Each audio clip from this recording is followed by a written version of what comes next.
Boa noite a todos e a todas, sejam bem-vindos ao Voz e Povo de hoje. Queria primeiro agradecer, né, a presença de vocês que estão sempre aqui acompanhando o nosso programa.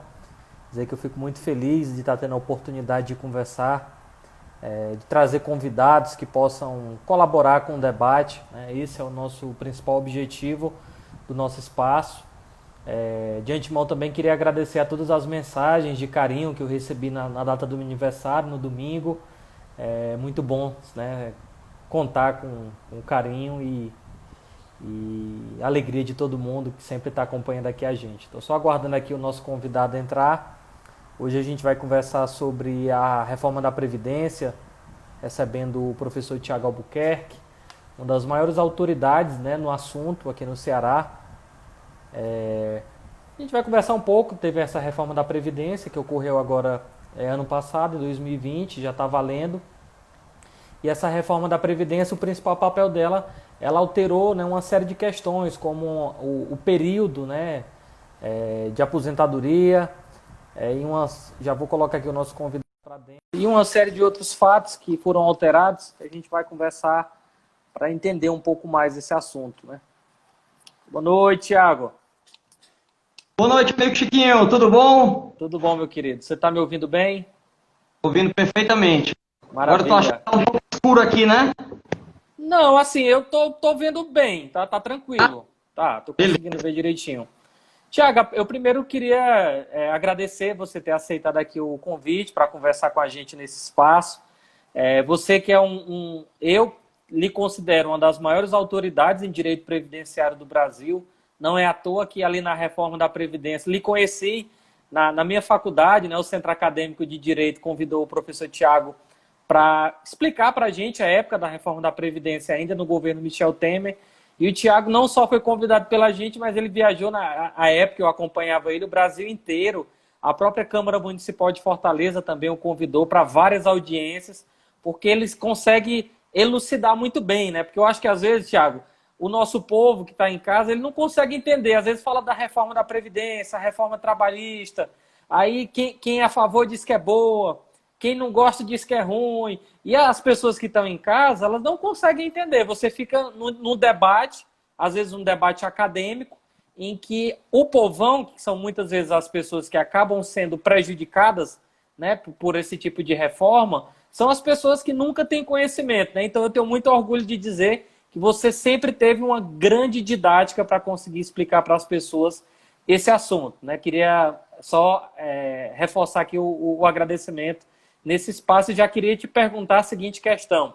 Você acompanhou de perto a reforma de 2018, que não vingou, e a reforma já no governo Bolsonaro. Né? Essa reforma tramitou durante mais ou menos 8 meses no Congresso, houve um grande debate, porque ela alterava muitas coisas. Né? E eu queria que você analisasse para a gente se ela foi pior, se ela foi melhor, se ela foi igual, quais são as diferenças que a gente consegue enxergar do governo Temer para o governo Bolsonaro da reforma da Previdência. Perfeito, Chiquinho, muito boa noite. Agradeço desde já as elogiosas palavras, né, e o jeito carinhoso pelo qual você me recebe aqui agora no seu espaço. Eu também tenho acompanhado seu trabalho, visto que você tem tido um esforço diligente por pensar em maneiras de se pensar política pública, política social para a cidade de Fortaleza especificamente, né? Então fica aqui também registrado meus parabéns.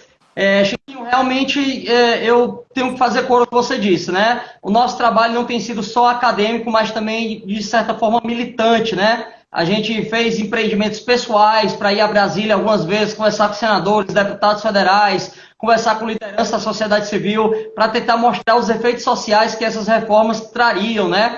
E nossa luta começou, engraçado, Chiquinho, que a nossa luta começou justamente lá em novembro de 2016, quando a gente teve que encarar aí a PEC 287 de 2016, que era a famigerada PEC da reforma do governo Temer, né? E eu estava consultando ontem meu Facebook, e aí eu vi uma foto onde a gente estava ainda lá de braço hasteado, em cima do trio elétrico, num primeiro movimento que a gente fez em novembro de 2016, onde a gente alugou o trio elétrico, onde a gente convidou várias organizações da sociedade e a gente começou desde lá, então, a vociferar e bradar contra essas alterações que dificultariam tanto o acesso à aposentadoria, principalmente do trabalhador urbano, né? Eu gosto de fazer essa distinção também, porque além de falar de política pública, a gente também fala para a população que é advogado previdenciarista, e quando a gente fala de como a reforma alterou negativamente, a gente tem que fazer também a distinção do joio e do trigo, né? Ela alterou muito para o servidor público e para o empregado urbano, para o trabalhador urbano.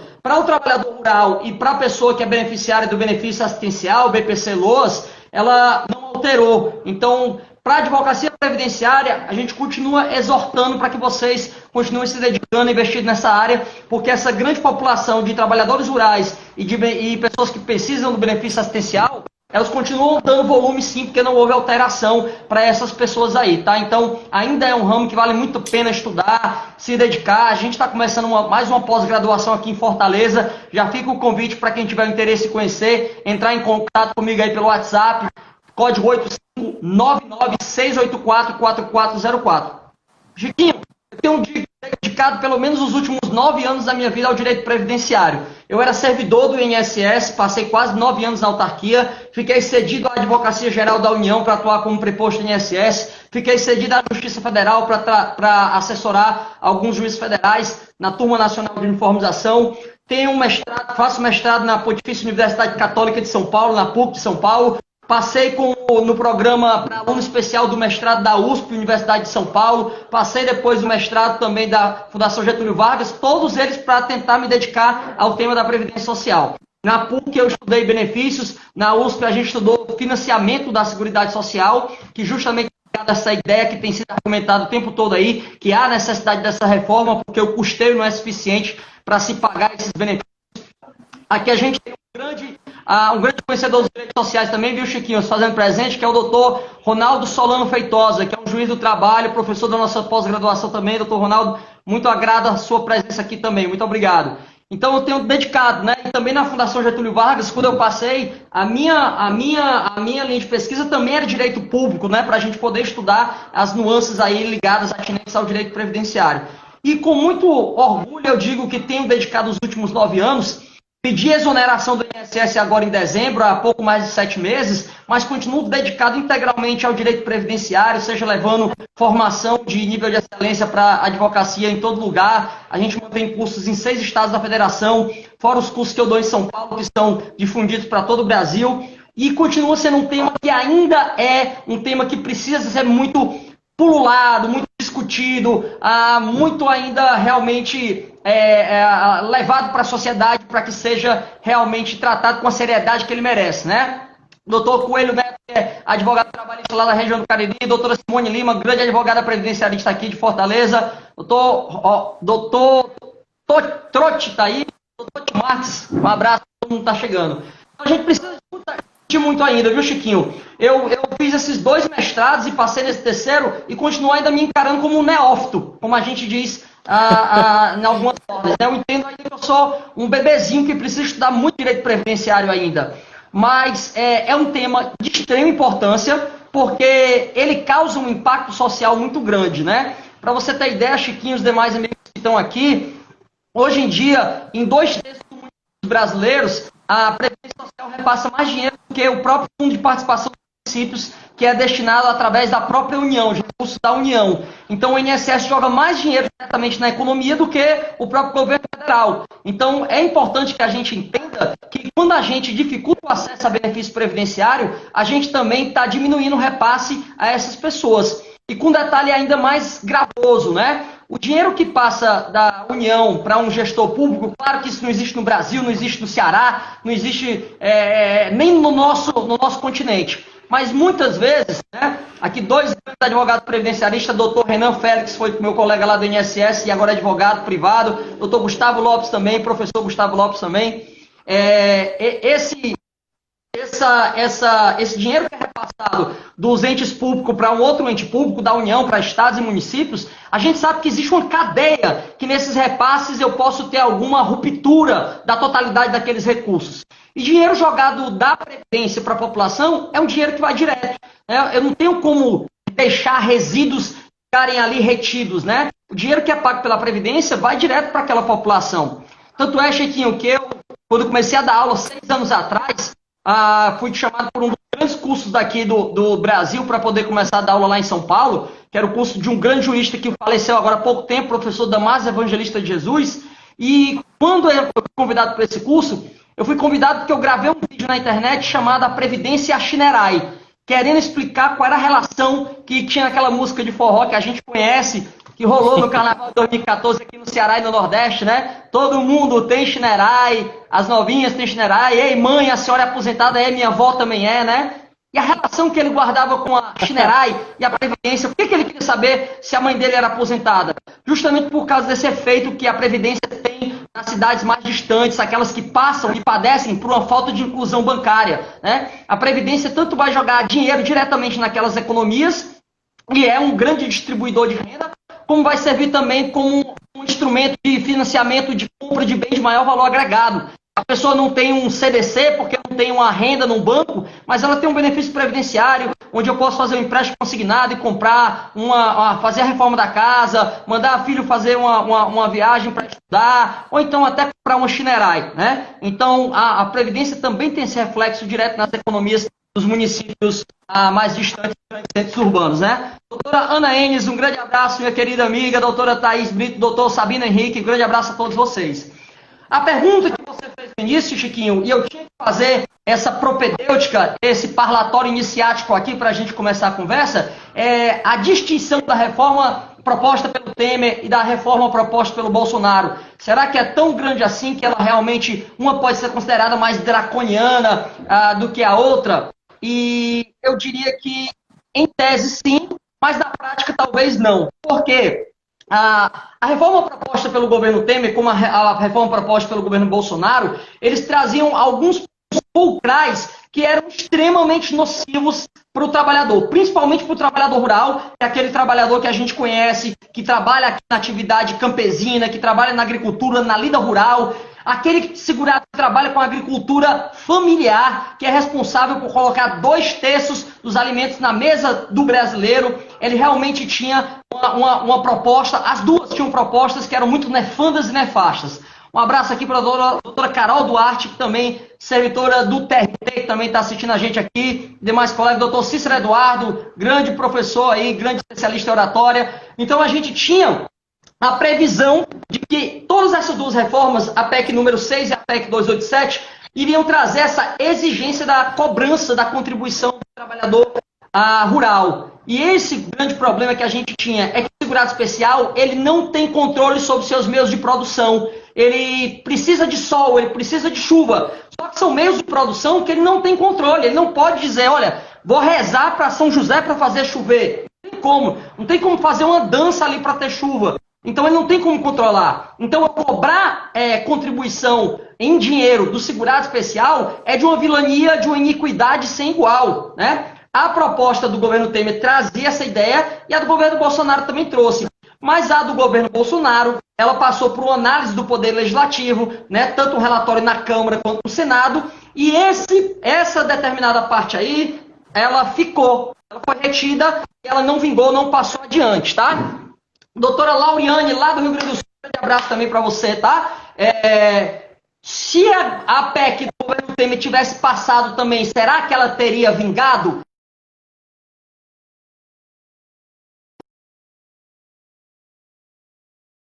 Quando eu tento passar uma medida impopular, existe uma estratégia, um estratagema que é mais antigo do que andar para frente, como eu costumo dizer.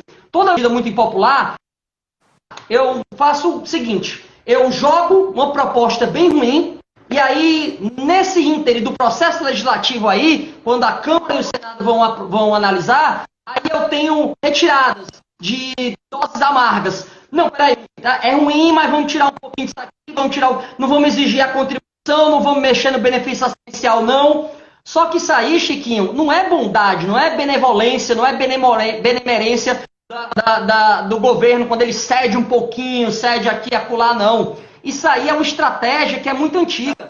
É porque eu jogo um negócio bem ruim, e aí as pessoas vão pegando e vão dizer, não, mas tira isso aqui, tira isso aqui. Aí há uma contemporização, e aí, não, realmente a gente cedeu aqui, ceder ocular, só que aí para a população, quando ela aceita, tirando uma coisinha ou outra, ela está legitimando aquela alteração draconiana, ela está aceitando a reforma da Previdência, aceitava antes.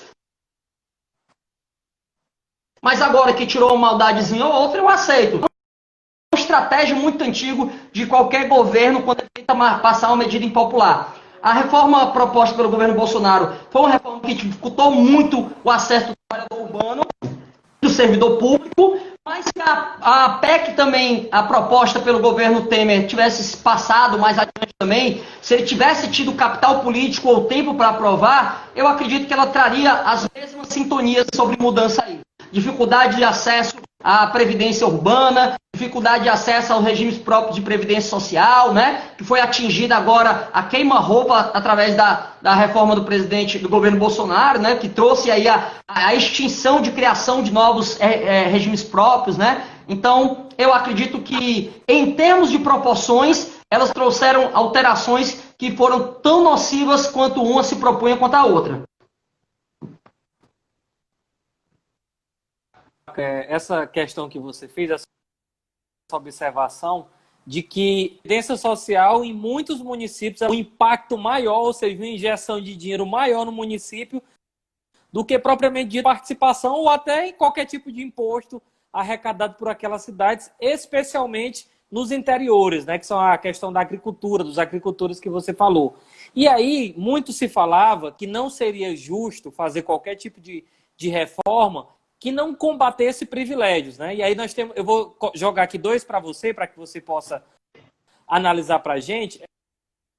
O primeiro seria que até hoje, desde o governo Fernando Henrique Cardoso, que permite desvincular receitas da União, como, por exemplo, utilizam muito para o pagamento dos juros da dívida pública, e a outra são os grandes devedores da Previdência, né? Você tem aí aliás, uma centena. Você tem grandes empresas que, inclusive, até hoje conseguem financiamento de bancos públicos devendo bilhões à Previdência Social.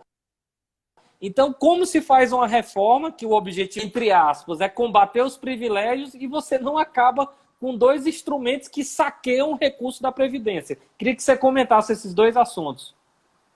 Chiquinho, eu vou pedir datíssima venha para desde já dizer que eu não tenho uma posição partidária. Né? Minha posição é totalmente apartidária nesse sentido. Até porque eu entendo que todos os governos, inclusive aqueles que levantaram a bandeira do trabalhismo, promoveram reformas de maneira a saquear, como você está usando a expressão aí, a Seguridade Social, ou então a continuar beneficiando determinadas categorias. Por exemplo, a última vez que a DRU foi reeditada foi proposta durante o governo que levantava a bandeira do trabalhismo, que foi o governo Dilma. Né? A emenda, o artigo 76 do ato das disposições constitucionais transitórias, ele foi alterado durante o governo que levantava a bandeira do trabalhismo. E não só foi reeditado para viger durante mais tempo, e era só até 2015, foi até 2023, como foi majorado, era só de 20%, foi para 30%, né? Assim como, por exemplo, a gente também teve lá no governo Lula a extinção de dois grandes benefícios para os servidores públicos, que era o Instituto da Paridade e da Integralidade, que morreu com a emenda 41 de 2003, assim como a gente teve com o governo Bolsonaro, com o governo Fernando Henrique. Mas por que eu digo que não é algo partidário? Por que não é uma crítica ao atual governo? Não é prerrogativa exclusiva do atual governo, não é uma vilania, uma torpeza própria, né? Na verdade, a gente tem uma herança que vem lá do governo Collor, que foi a falta de planejamento de política de previdência social. O que as reformas todas tentam fazer hoje em dia é trazer uma perspectiva econômica, eu diria, na verdade, financeira, porque está mais ligada ali a recurso na hora, a valores, a repasses pecuniários, né? Nem econômica só, mas financeira mesmo. Enquanto que a gente deveria pensar a política de previdência como política mesmo, como política autônoma, como um ramo de política pública que deve ser preocupada se ao longo do tempo ela é sustentável ou não. E eu digo que é uma herança do governo Collor, porque no governo Collor foi promovida uma suposta reforma administrativa que culminou com a extinção do setor atuarial que o Ministério da Previdência tinha. E apesar da gente discutir isso como bacharel em direito, como economista, como contadores, como administradores, como gestores, o grande profissional que devia ter sido convidado para discutir a perspectiva de se a Previdência é ou não sustentável é esse profissional da área atuarial. Então a gente teve essa herança de não pensar mais a política como previdência, como política pública mesmo, mas sim de analisar só o que é que está entrando, o que é que está saindo do caixa, né? Por isso que eu digo que não é nenhuma preocupação com o planejamento econômico, mas especificamente financeiro, o que está saindo, com o que está entrando, e olhando de uma maneira macro, sem olhar a previdência de uma forma independente, né? Olhando se o total de recursos que a União ela consegue trazer para si é suficiente ou não para aqueles gastos que o erário público tem. Então eu realmente acho que a DRU ele é um mecanismo que era das poucas coisas que tinha de positivo nessa proposta de emenda à Constituição, a finalização, a extinção dela, mas infelizmente, no entanto, ela manteve-se aí incólume, perpetuando, né, com uma regra transitória, mais perene, mais permanente que tem, né? Porque governo após governo, a gente tem a reedição dessa DRU e a possibilidade de retirada de valores ali da Seguridade Social. E é o que eu já uso como exemplo para apontar que é uma posição totalmente incongruente. Eu dizer que a Previdência faz parte do sistema de Seguridade Social, sistema onde eu tenho saúde, assistência e previdência, e aí eu digo, falta dinheiro para a Previdência, mas eu tiro dinheiro do sistema de Seguridade. Totalmente incongruente. Se o sistema fosse deficitário, eu não podia tirar dinheiro dele. Ou se a Previdência é tão deficitária, já que ela está dentro daquele sistema, eu tinha que alocar recursos para ela. E não ficar dizendo a Previdência é deficitária e, além disso, eu ainda tiro dinheiro, 30% do que não é de arrecadação da folha do trabalhador. Então, eu entendo realmente que a DRU ela precisa ser repensada realmente. Precisamos pensar se ela ainda é válida, se é um instrumento importante ou não. Doutora Neide Elias, lá de São Paulo, querido abraço para você, minha querida amiga. A doutora Luciana de Farias também entrou aí. O doutor Daniel Martiniano, lá de Alagoas. O doutor Pedro Arruda, lá da Paraíba. Doutora Érica Félix, lá de Tianguá. Grande abraço a todos vocês aí. A Daniele também entrou. A Alexandra, minha querida amiga, também está aí. Grande abraço a todo mundo. O Chiquinho pediu para comentar sobre o segundo ponto, né, Chiquinho? Os devedores. Grandes devedores da Previdência Social.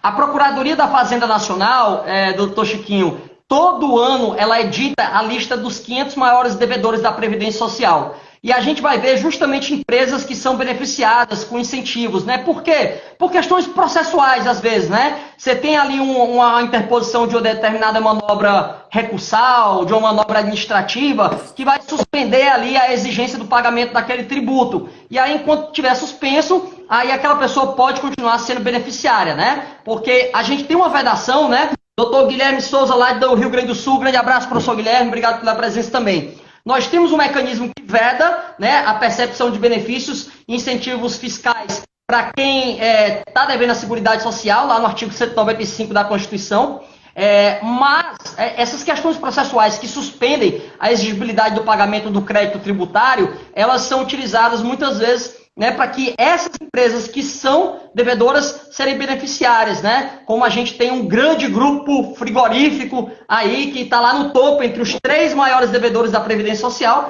mas receberam empréstimo do BNDES, receberam incentivo fiscal e também não é exclusividade deles. Grandes bancos que a gente sabe que ano a ano anunciam lucros bilionários, né? Mas se eximem, se esquivam de pagar a Seguridade Social.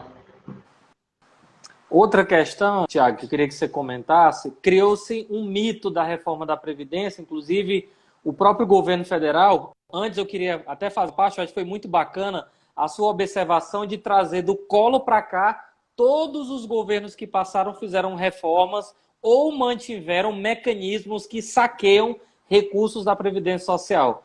Queria parabenizar você por essa parte. E aí nós temos a seguinte questão. O Paulo Guedes, né, que foi ali um dos principais defensores, falava que essa reforma da Previdência do atual governo, ela ia acabar com as distorções, né? Por exemplo, juízes, promotores, que são os que ganham mais, os deputados, senadores, todo mundo vai se aposentar a partir de agora com o teto do INSS. É mito ou é fake essa história? Doutor Chiquinho, deixa eu mandar um abraço também para o nosso presidente da Comissão de Direito Previdenciário da OAB, Bangu, lá no Rio de Janeiro, doutor Edson Arruda, que é nordestino como nós, mas mora lá no Rio há um tempo. E dia 27 a gente vai estar junto lá transmitindo também a palestra para a OAB Bangu. Chiquinho, eu entendo que quando você fala em distribuir riqueza, quando você fala em melhor distribuição de recursos, né, a gente não pode simplesmente querer jogar todo mundo para baixo. Como é que eu vou distribuir? Como é que eu vou tornar igual? Empurrando todo mundo para baixo. E foi muito uma perspectiva que essa reforma trouxe, né? Realmente tentou, de certa forma, equalizar ali o número de benefícios, mas de que forma? Tracionando, dragando para baixo os valores de alguns servidores públicos. Será que é talvez tão justo que o servidor público ganhe tão mais? Talvez não.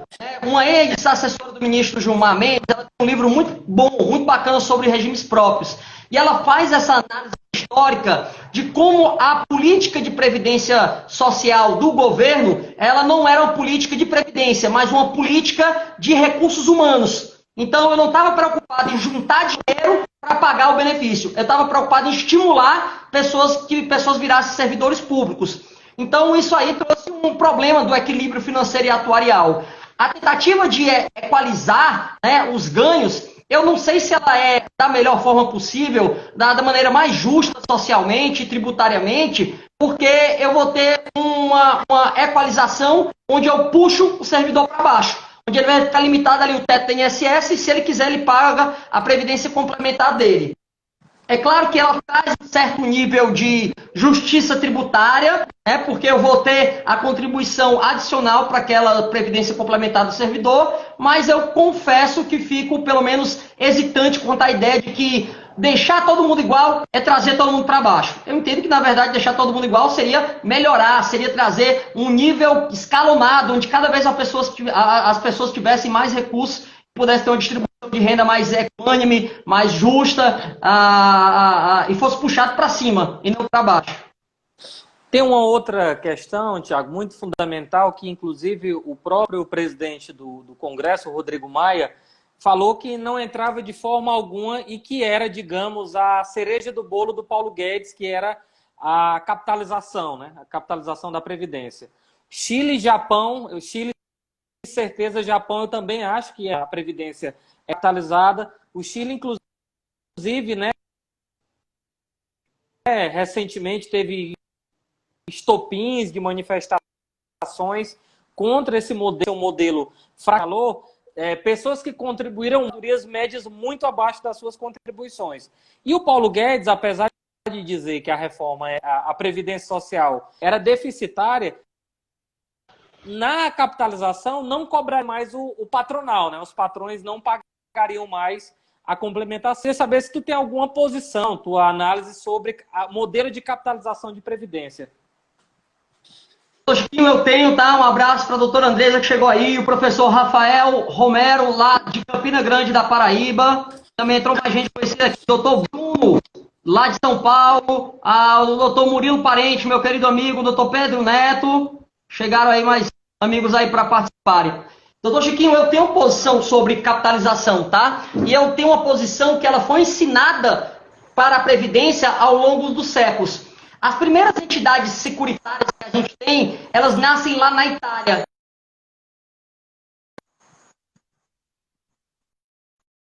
Aí não é o Imposto Nacional, é o Instituto Nacional do Seguro Social.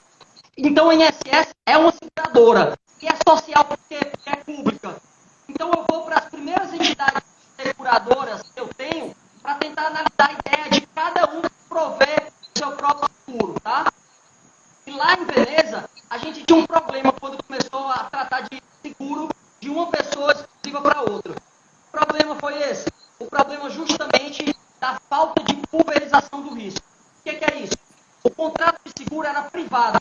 Eu tinha eu acho que alguma coisa é mesmo com barulho aí. É aí? Eu tô ouvindo daí, eu não sei se... Acho que melhorou agora. Parou.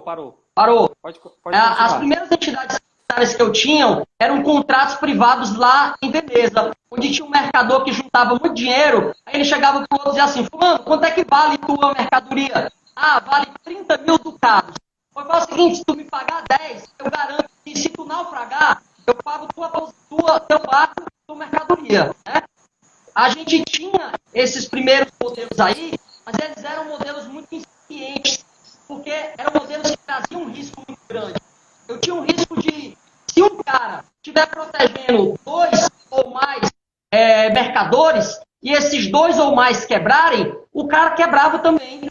Ou então, se eu tinha 3 pessoas sendo protegidas por um outro mercador, mas esse único mercador, ele quebrava, os 3, se passassem por infortúnio, por um sinistro, também quebravam. Então, uma grande evolução do direito securitário foi a pulverização do risco. O que é pulverizar o risco? Garantir que tem muita gente pagando aquele risco lá, muita gente financiando. Muita gente financiando e muita gente também sendo coberta. Porque dessa pulverização do risco é que eu consigo tirar dados estatísticos e probabilísticos para dizer, olha, eu protejo 100 pessoas. Dessas 100, 10 vão passar por um óbito. Dessas 100, 5 ficarão inválidas. Dessas 100, 3 serão mães. Dessas 100, 2 se tornarão incapazes. Então, eu consigo, dessa pulverização, tirar uma estatística para tirar uma média do que eu vou precisar cobrir. E também a pulverização do financiamento é de extrema importância. Tanto é que o Brasil já adotou no passado um modelo de financiamento tripartite, onde eu tinha ali a contribuição da União, que nunca botou dinheiro, até onde a gente sabe,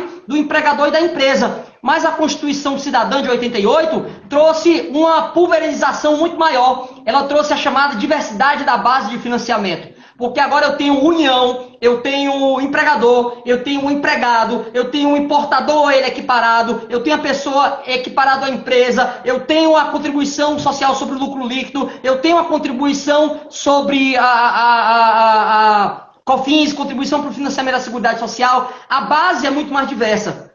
Eu entendo que essa evolução, ela não existiu por acaso, não. Ela existiu porque foi sendo entendido, foi sendo aprendido que concentrar na mão de uma pessoa o risco social é muito, muito problemático, é muito arriscado também. Então eu entendo que a capitalização, ela pode se tornar mais onerosa e não trazer o retorno previdenciário, em pecúnia mesmo, que o benefício deve dar, do que o regime de repartição simples que a gente teria hoje. Um abraço aqui para a professora Luana, lá de Salvador, lá na Bahia. Professora Cândido, que está aí, se não me engano, minha professora de Geografia. Professora Tatiana Fiore, também, que está aí, lá de São Paulo.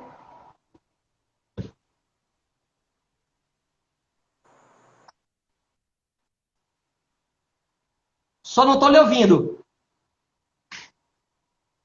Não estou lhe ouvindo.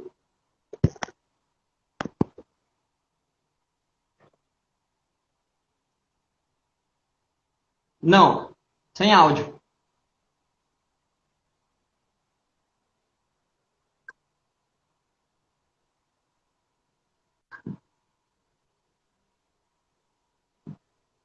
Ainda não. Agora, ok. Muito boa, Thiago. Muito boa essa tua contribuição. Massa porque tu puxa a história, né, como um exemplo, né? Fala de forma muito clara, muito nítida. E aí a outra questão que foi muito polêmica nessa reforma da Previdência foi a questão dos militares, né? Os militares das forças têm um impacto gigantesco na Previdência Social e eles não entraram na reforma, né?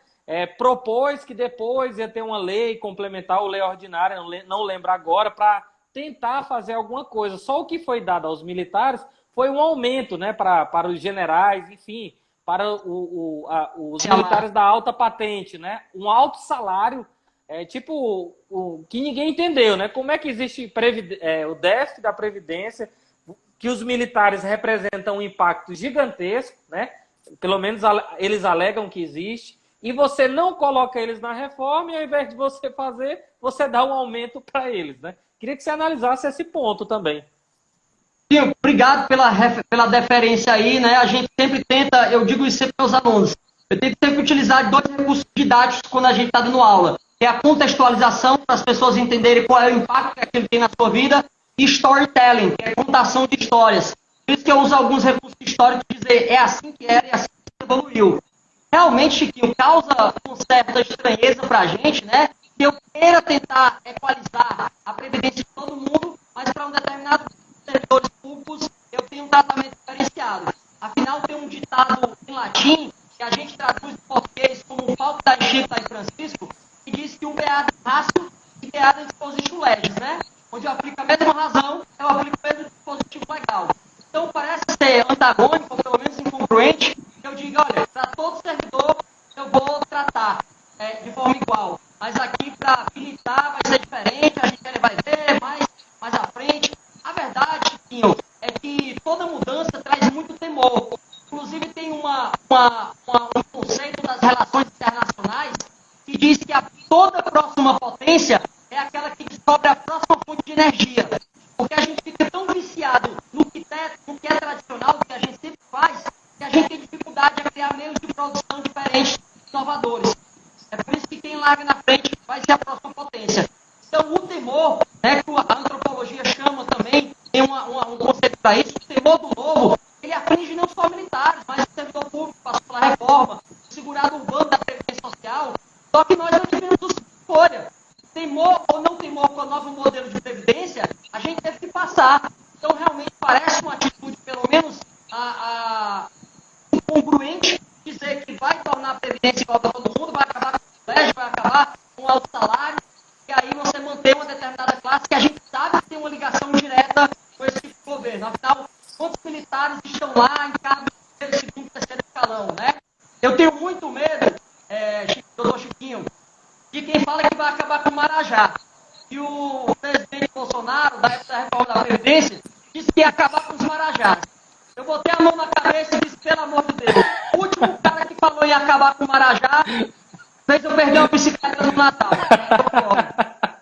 Então, essas expressões, que são expressões bordões, para frase de efeito, para tentar vender uma ideia para a população, elas têm que ser encaradas também de uma forma criteriosa, crítica, para saber se realmente é isso que está sendo buscado.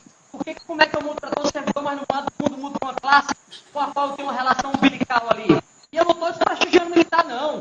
Agora, se eu pensar que classes especiais têm tratamento especial, então a gente tem que pensar também o agente penitenciário, o oficial de segurança pública, todas as pessoas também têm que ter esse tratamento diferenciado. Outra questão que eu queria que você comentasse, eu não sei se você também chegou a ser convidado por algum sindicato, alguma federação estadual, porque estados e municípios, aqui no Ceará, né, inclusive o presente de grego no final do ano para os servidores foi a reforma que o governo do estado fez, inclusive copiando uma série de fatos da reforma da Previdência do Bolsonaro, e algumas pessoas chegaram a comentar que era até pior, algumas. Eu não sei se você chegou a aprofundar ou a estudar a reforma do Estado, mas aí eu não pergunto especificamente daqui. Como tu vê esse movimento nacional em que prefeituras e alguns governos do Estado passaram a promover reformas, cada uma do seu jeito, algumas iguais, outras diferentes. Alguns estados, inclusive, só aumentaram a alíquota de contribuição, não aumentaram a idade. Como é que tu enxerga mais ou menos essa questão, Tiago?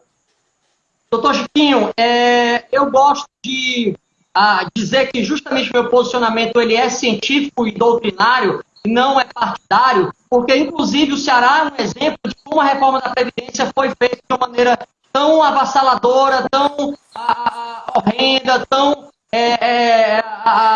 distinta e tão rigorosa para o servidor. O nosso governo estadual, que levanta a bandeira do trabalhismo também, ele tem a maior alíquota de contribuição para aposentado do serviço público estadual. A maior alíquota permitida é paga hoje em dia no Ceará. Então, não é uma prerrogativa do governo federal, é o governo estadual, que é um governo que levanta a bandeira do trabalhismo, também o fez. Governos federais que também tinham essa bandeira, também o fizeram também. Eu encaro com certa preocupação. Eu já imaginava por quê, doutor Chiquinho? Quando o governo Temer já teve essa ideia, não, a reforma dos estados e do município vamos deixar que eles façam, né? O governo Temer até tinha um prazo. Se até 6 meses não fizer, a gente vai reproduzir as normas da União. Então, deixar que os estados e os municípios façam. Isso é um problema, Chiquinho. Por quê? Porque esse servidor, ele está em contato mais direto ali com o gestor, a União tem 26 estados e o Distrito Federal. Agora, o estado, o Ceará tem 194 municípios, é menor. Uma prefeitura como um município que tem um regime próprio, seja Forquilha, que tem 10 mil, 15 mil habitantes, esse servidor que está na ponta, ele vai ter muita mais dificuldade de se manifestar, de antagonizar, de se opor, de se sindicalizar. Por quê? Porque o contato com o gestor e a cognição do gestor, saber que tem alguém se opondo ali a uma proposta, é bem maior. O tato é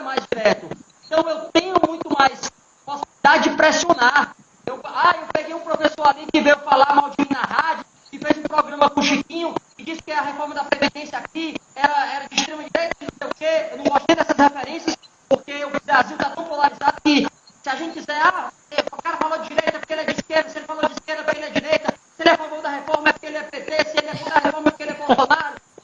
Eu não gosto dessas acepções, né, mas se você pegar uma pessoa que o professor foi lá do município X e disse que o governo é de extrema-direita ou de extrema-esquerda, promoveu uma reforma que ele não queria, esse servidor público, esse professor, ele corre o sério risco de ser afastado para trabalhar lá no interiorzinho, a 26 quilômetros da cidade sede, como punição à tentativa dele de antagonizar alguma reforma administrativa ali.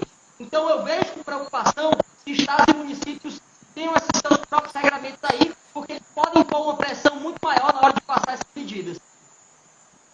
Outra questão que eu queria que você comentasse, eu acho que você está indo muito bem, porque eu acho que essa sua observação de contextualizar, trazendo a história, mostrando o exemplo, ela é muito bacana. Eu acho que não tem melhor metodologia de ensino e de aprendizagem, né? Eu estou aprendendo muito aqui contigo. Eu queria que você apontasse aqui para a gente, né? Queria que você quais seria a reforma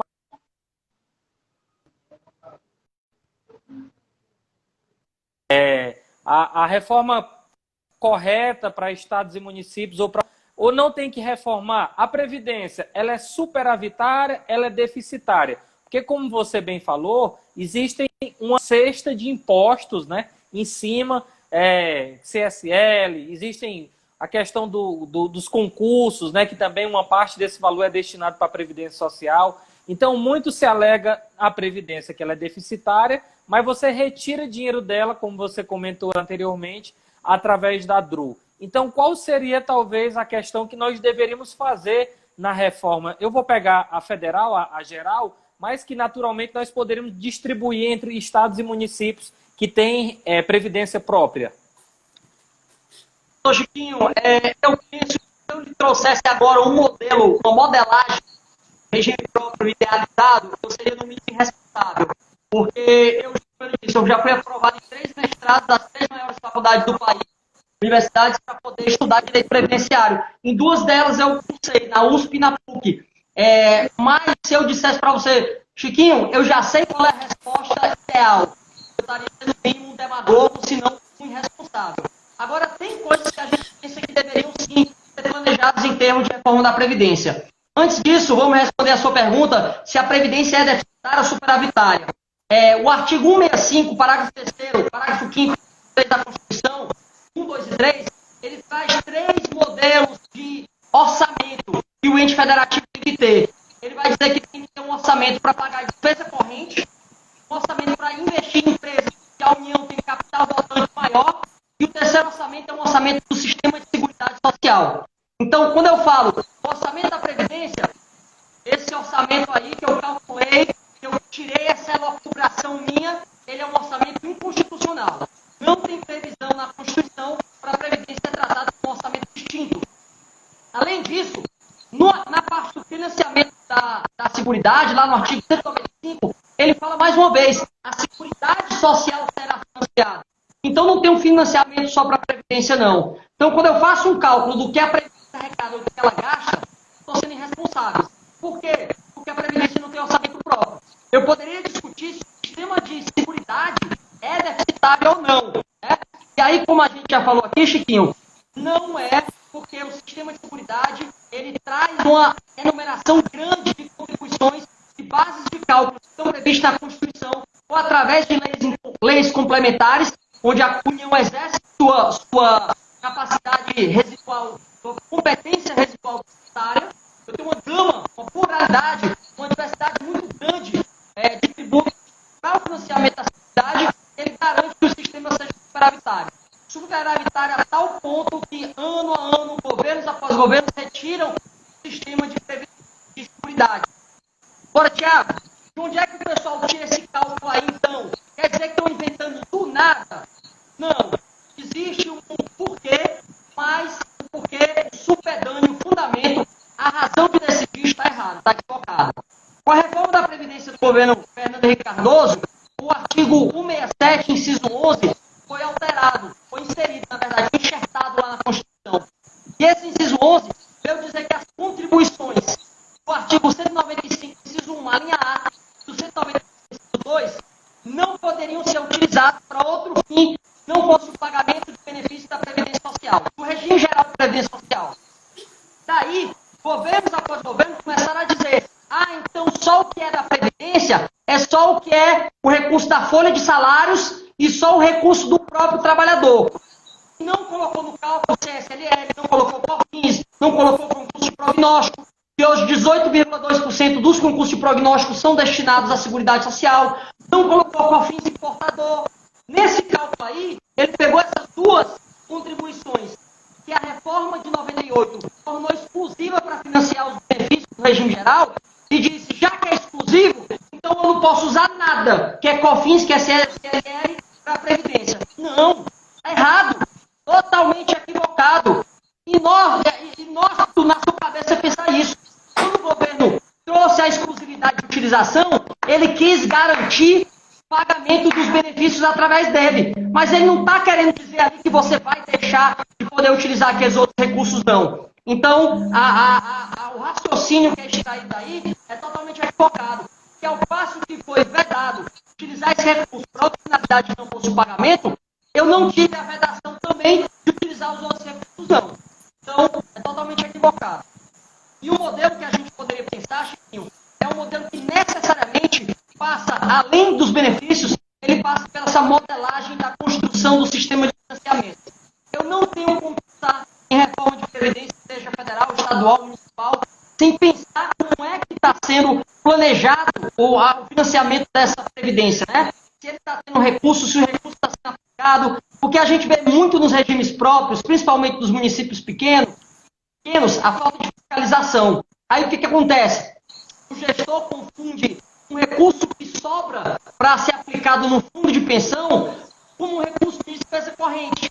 Aí, meu amigo, principalmente quando é agora ano de eleições, vamos pegar aquele dinheiro ali, vamos usar para construir uma escola, comprar uma ambulância, fazer uma creche, um posto de saúde.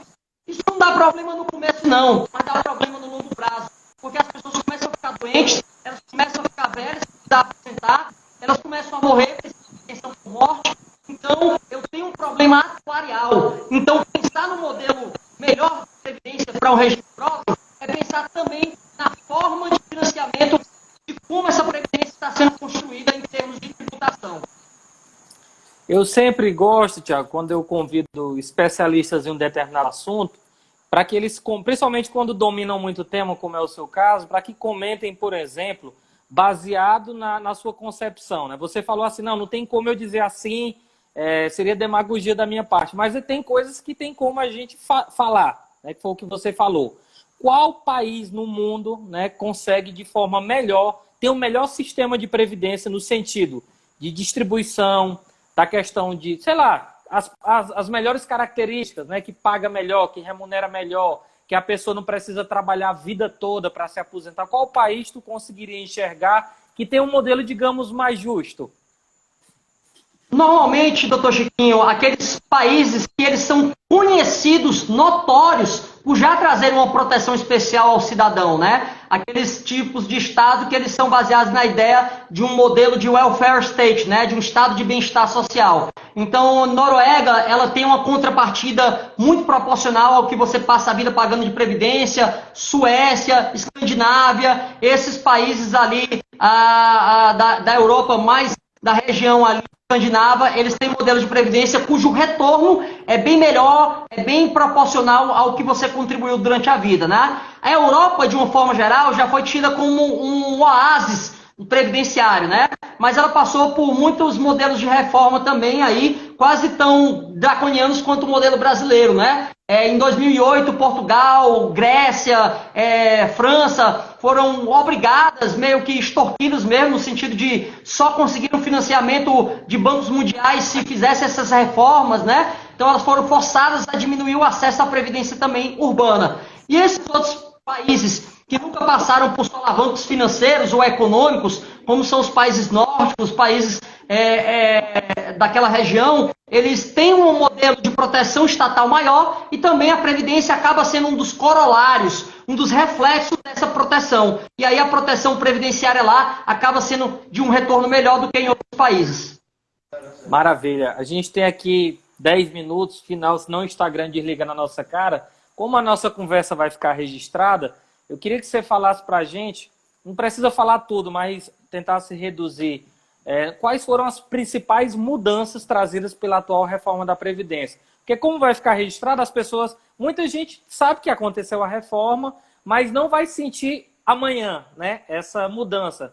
Mais na frente, quando for preciso ela se aposentar, é que realmente ela vai entender que um dia houve uma reforma da Previdência. Então, Tiago, queria que você apresentasse para a gente, até para a gente encerrar de forma bem bacana, quais foram as principais mudanças, por exemplo, aumento do tempo de contribuição, idade, homens, mulheres, pensão por morte, essas informações, para que elas fiquem registradas aqui. Vou passar algumas, Chiquinho, porque a gente realmente não teria tempo, né? Porque é um arcabouço muito grande de alterações. Mas, para mim, as três são muito chamativas, né? Elas trazem um olhar maior, mais específico sobre elas, mais claro, que é o fim da aposentadoria por tempo de contribuição. A gente não tem mais aposentadoria por tempo de contribuição, nem aposentadoria especial. A gente só tem uma modalidade de aposentadoria, que é a aposentadoria voluntária, aquela em que eu tenho que ter uma idade mínima. Então, todo mundo, para se aposentar hoje, tem que ter uma idade mínima. Eu tinha modelos de aposentadoria que eu bastava trabalhar e, independente da minha idade, eu poderia ter acesso ao benefício, que é a aposentadoria especial, quando eu trabalhava 15, 20 ou 25 anos, ou aposentadoria por tempo de contribuição, quando eu trabalhava como mulher 30 e o homem 35, ou professora 25 e o homem 30. Eram aposentadorias que elas se acumulavam, se assemelhavam à ideia de uma constituição de reserva. Então parecia ser um modelo interessante também que foi findado agora nessa nova reforma, né? A gente teve uma alteração também muito grotesca, muito drástica para a pensão por morte, que é aquela onde eu tenho a pensão por morte, quando eu tenho dependentes recebendo ela ali, mas uma pessoa deixa de ser dependente porque tem mais de 21 anos de idade, porque deixou de ser o maior inválido, aquela cota que ele recebia, antigamente retornava para a mulher, e agora não. Ou para a mulher não, para os outros dependentes que ainda restavam ali naquele grupo. Hoje não, quando uma pessoa deixa de ser dependente, a cota é extinta. E para mim, uma alteração que talvez nem todos os colegas aqui possam ser simpáticas a ela, mas que é bem típica, peculiar da antipatia que o governo tem por essa população, é a diminuição, a redução, quase que extinção também do auxílio reclusão. O auxílio reclusão, ele é encarado com muito preconceito porque disse que no Brasil o preso comete um crime e ainda recebe um salário por filho. Não é por filho, não é para o preso, é para o dependente, que não tem nada a ver com aquele tipo penal, é para substituir a ausência de renda de uma pessoa que era trabalhador, nem era um criminoso profissional, mas em um momento ali, eivado de paixões, cometeu um tipo penal e a família dele não tem nada a ver com isso. Ele não pode deixar de proteger essa família e o Estado. Mas, como o atual governo tem uma empatia notória, né? Já teve membros do governo dizendo que presidiário tinha que comer carne de jumento e coisas do tipo. Então a gente teve a redução do salário do auxílio reclusão, todos são de salário mínimo. Antigamente ele era uma média de acordo com o que eu ganhava, agora eu também tenho um salário mínimo só, até que uma lei complementar possa alterar isso ou não. Mas isso é o bom e ruim da reforma da Previdência também. Vou comentar esse quarto ponto aqui, tá, Chiquinho? Que é a reforma da Previdência, ela traz leis de transição, regras de transição e regras transitórias, que são regras que por enquanto estão valendo, mas depois podem ser alteradas, tá? O bom disso e o ruim é que essas leis serão ainda discutidas nos cenários legislativos do país. Pode ser bom e pode ser ruim, porque pode piorar o negócio, mas também pode melhorar. Como é que a gente garante que ela possa melhorar? Eu tenho um deputado estadual, eu tenho um deputado federal, né? Normalmente um fez uma casadinha com o outro. Ah, mas eu moro aqui no interior e eu não conheço o meu deputado federal. Mas teve um cabo eleitoral que ajudou esse deputado, não teve? Teve um vereador que apoiou esse deputado, não teve? Então é hora da gente cobrar esses cabos eleitorais, esses vereadores, e dizer que quem vota contra o trabalhador brasileiro não merece voltar para o Congresso Nacional. Essas leis têm que ser acompanhadas pela população para que a gente garanta que a reforma seja de algum modo suavizada, para as regras não serem tão difíceis como estão ainda algumas postas hoje em dia. Teve alguma coisa da reforma que você pode dizer que foi boa, assim, não, isso aqui realmente precisava? Precisa nem dizer tantas como você disse agora, mas teve algum ponto que você observou como positivo? A reforma da Previdência tinha 2 pontos positivos, ao meu ver, que foram tirados, né? Se eu disser que todas as mudanças são dispensáveis, talvez eu também seria aqui irresponsável. Elas podem até ser necessárias. O problema que eu estou dizendo desde quando a gente iniciou a live é que a gente não fez um planejamento de política de previdência. A gente fez um planejamento financeiro. Está saindo muito dinheiro, a gente precisa pagar mais juros da dívida pública, a gente precisa pagar mais isso ou aquilo, então vamos deixar de dar dinheiro, de fazer sair dinheiro pela previdência ali. Então, talvez estabelecer uma idade mínima, que é algo que a maioria da doutrina vinha trazendo aí, tem que ter uma idade mínima. Agora, eu também discordo um pouquinho de uma idade mínima nacional, já que a gente tem um país de dimensões continentais, então a demografia brasileira, ela me traz faixas etárias muito dissonantes ali, né? Uma pessoa com 65 anos no Nordeste, ela já está tão calejada que às vezes ela não tem tanta expectativa de sobrevida. Lá em Santa Catarina pode ser diferente. Não sei se a idade mínima tinha que ser nacional, unificada. Eu penso muito com uma ideia que o Ciro Gomes tinha, que era trazer um escalonamento de acordo com regiões demográficas, e aí pensar que sim, ela poderia ser pensada, né? Mas a idade mínima, nesse novo modelo, poderia ser importante. Fora isso, tinha duas coisas também muito importantes, mas que não passaram. Era a competência acidentária vir para a Justiça Federal, aquela competência do artigo 109, e também o fim da DRU. Mas, infelizmente, todas essas duas boas perspectivas que a gente tinha para a Previdência brasileira não passaram aí nas casas legislativas. Tiago, eu queria agradecer imensamente a tua participação, né? Agradecer a forma que você recebeu aqui nesse espaço, agradecer a todo mundo que assistiu. Inclusive, deixa eu antes de você fazer suas considerações, no sábado que vem, pessoal que está assistindo aqui a gente, eu vou estar conversando com o juiz Guilherme Feliciano, né, ex-presidente da Associação dos Magistrados da Justiça do Trabalho, foi um dos grandes defensores, né, contra a reforma trabalhista que ocorreu recentemente e que hoje, né, Tiago, a gente também está sofrendo impactos com a reforma trabalhista que deveria gerar empregos e facilitar, mas nesse tempo de pandemia só fez expor, né, as vísceras dessa reforma. E queria te agradecer novamente, agradecer a todo mundo que assistiu e passar para as tuas considerações finais.